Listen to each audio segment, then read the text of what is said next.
Hello everyone, welcome back to NG fun learning. आज की video में मैं शेयर करने वाली हूँ प्रीपोजिशन फॉर क्लास 1 किड्स।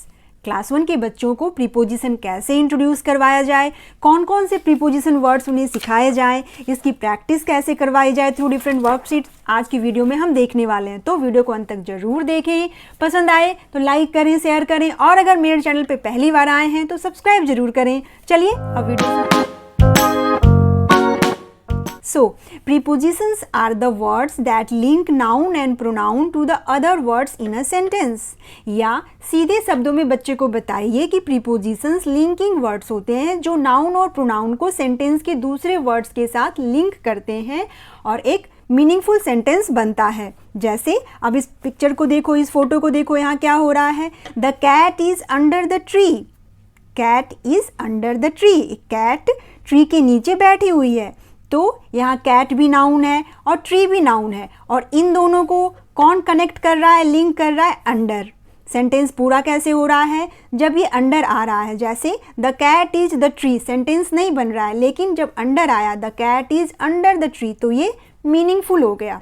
इसी तरह से the book is on the table. अब ये टेबल के ऊपर बुक रखी हुई है तो बुक भी नाउन है और टेबल भी नाउन है और इन दोनों को लिंक कर रहा है सेंटेंस में on words.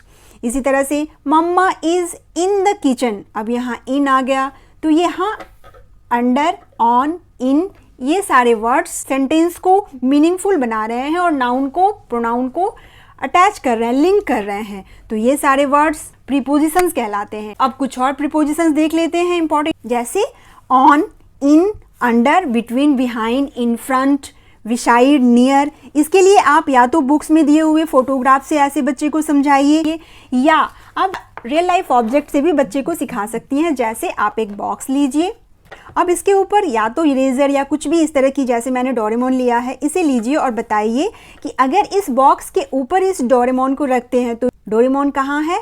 On the box. अब इसके नीचे अगर डोरेमोन है और इसके ऊपर ये बॉक्स है तो डोरेमोन की पोजीशन क्या हो गई? Under the box. On the box, under the box, ये हो गया। अब अगर इस बॉक्स में डोरेमोन को रख दें तो इन द बॉक्स। अब इस बॉक्स के पीछे अगर डोरेमोन है, छिपा हुआ है, हाइड है, तो बिहाइंड, पीछे है तो बिहाइंड। आगे आ गया तो इन फ्रंट। इसी तरह से साइड में है इधर तो near. Doraemon is near the box. Doraemon is in front of the box. Doraemon is behind the box. इस तरह से जब आप उन्हें समझाएंगे रियल ऑब्जेक्ट से तो वो ज़्यादा क्लियर करेंगे। इसी तरह से बिटवीन समझाने के लिए आप दो ऑब्जेक्ट ले लीजिए और उसमें डोरेमोन बीच में है तो समझ में आएगा बच्चे को Doraemon is between the erasers. Eraser के बीच में है डोरेमोन, ये हो गया। इस तरह के रियल लाइफ ऑब्जेक्ट से, रियल लाइफ सेंटेंस से उन्हें समझाइए। डे टू डे लाइफ में यूज करिए इन वर्ड्स को ज़्यादा से ज़्यादा ताकि उन्हें इनकी मीनिंग क्लियर हो जाए। ऑन मीन्स ऊपर, इन मीन्स अंदर, बॉक्स के अंदर था तो इन था, ऊपर था तो ऑन था और इसके नीचे होगा तो अंडर होगा। बिहाइंड पीछे होगा, जैसे कई बार बच्चे खेलते समय पर्दे के पीछे छुप जाते हैं तो उसे बोलिए are you behind the curtain, ये हो गया बिहाइंड का यूज। इस तरह से मैक्सिमम एग्जाम्पल आप डे टू डे लाइफ से निकालिए जिससे बच्चे आसानी से इस चीज़ को समझ जाते हैं और कंफ्यूज नहीं होते आगे। ये हो गया। जब आपने इस तरह से इंट्रोड्यूस करवा दिए इन वर्ड्स को तो फिर अब इनकी प्रैक्टिस के लिए कुछ वर्कशीट्स इस तरह से करवाइए। जैसे पहला वर्कशीट देखते हैं, underline the preposition in the sentence. अब यहाँ सेंटेंस को रीड करो और बताओ इस सेंटेंस में प्रीपोजिशन कौन सा है। जैसे the books are on the table. अब जब बच्चे ने अच्छे से बॉक्स के साथ प्रैक्टिस किया हुआ है तो उसे समझ आ जाएगा कि ये books are on the table तो ऑन प्रीपोजिशन है। Next, my mother is cooking in the kitchen तो यहाँ in. The ball is under the sofa. Under the sofa तो अंडर हो गया। Fruits are in the basket, in. Rahul is behind the curtain तो behind एक preposition word हो गया। Children went to the park, यहाँ टू है। Man is standing between the seats तो बिटवीन हो गया। इस तरह से इनिशियली बच्चे को क्लास 1 में इन, ऑन, अंडर, बिटवीन, बिहाइंड यही 4-5 चीज़ें ही सिखाई जाती हैं, ज़्यादा इनकी प्रैक्टिस कराई जाती है। तो आप भी इस तरह के सिंपल सेंटेंस बनाइए और उन्हें अंडरलाइन करने को कहिए। ये हो गया एक तरीका। दूसरे तरीके में फिलअप दीजिए। अब यहाँ हेल्प बॉक्स में आपने प्रीपोजिशन वर्ड लिख दिए हैं। अब बच्चे को सेंटेंस के अनुसार उन्हें फील करना है कि किस सेंटेंस में कौन सा प्रीपोजिशन फिट होने वाला है। जैसे the tiger is dash the cage, तो टाइगर कहाँ हो सकता है? On the cage, under the cage नहीं, इन द केज। तो इस तरह से सोच कर बच्चे करेंगे। Next, the box is dash the table, sorry यहाँ मैंने ऑन लिख दिया the box is the table, तो यहाँ on the table, on the table या अंडर द टेबल दोनों ही सही होंगे। Next, the dog is dash the tree, अब यहाँ सिंपली अंडर होगा, the dog is under the tree. Vegetables are dash the basket, vegetables कहाँ हो सकते हैं? In the basket. इस तरह से सेंटेंस मीनिंगफुल कैसे बन रहा है इस चीज़ को ध्यान में रखते हुए जब बच्चा पुट करेगा प्रीपोजिशन तो कभी मिस्टेक्स नहीं होंगे।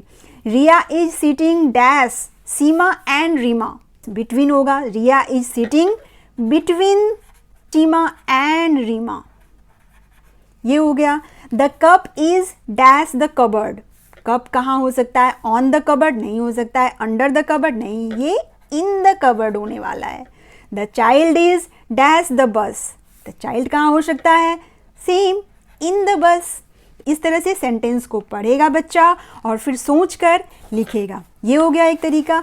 अब थोड़ा डिफरेंट करने के लिए आप इस तरह से भी बना सकती हैं, फिलअप दीजिए और ब्रैकेट में आप वहाँ पे प्रीपोजिशन लिख दीजिए। अब उन्हीं प्रीपोजिशन में से बच्चे को लिखना है तो ये थोड़ा और इजी हो जाएगा उनके लिए। जैसे mother is dash the garden, अब ब्रैकेट में लिखा हुआ है इन या ऑन, ऑन द गार्डन नहीं हो रहा है मीनिंगफुल, तो इन द गार्डन। इसी तरह से we rested dash a tree, under या above, obviously under, we rested under a tree. Next, the letter D comes the letters C and E, तो बिटवीन, डी कहाँ आता है? सी और ई के बीच में, और बीच के लिए बिटवीन। ये हो गया preposition. Before and between box से देखा तो उसे समझ में आ गया कि यहाँ बिटवीन होने वाला है। इस तरह से टिक करते जाओ और वहाँ पे फिल करते जाओ। He is sitting dash the chair, in या ऑन, तो on the chair. The parrot is sitting dash the branch, in या ऑन, तो ऑब्वियसली ऑन द ब्रांच। ज़्यादा से ज़्यादा इस तरह के वर्कशीट्स बनाकर उन्हें दीजिए, उनकी प्रैक्टिस करवाइए, डे टू डे लाइफ में इन वर्ड्स को यूज करिए सेंटेंस बनाते समय। प्रीपोजिशन से बच्चे की राइटिंग स्किल बढ़ती है। तो दैट्स ऑल फ्रेंड्स, ये था आज का वीडियो। इस तरह से आप बच्चे को पहले समझाइए, फिर उनकी प्रैक्टिस करवाइए। आई होप वीडियो आपके लिए यूजफुल होगी। Thanks for watching, bye bye.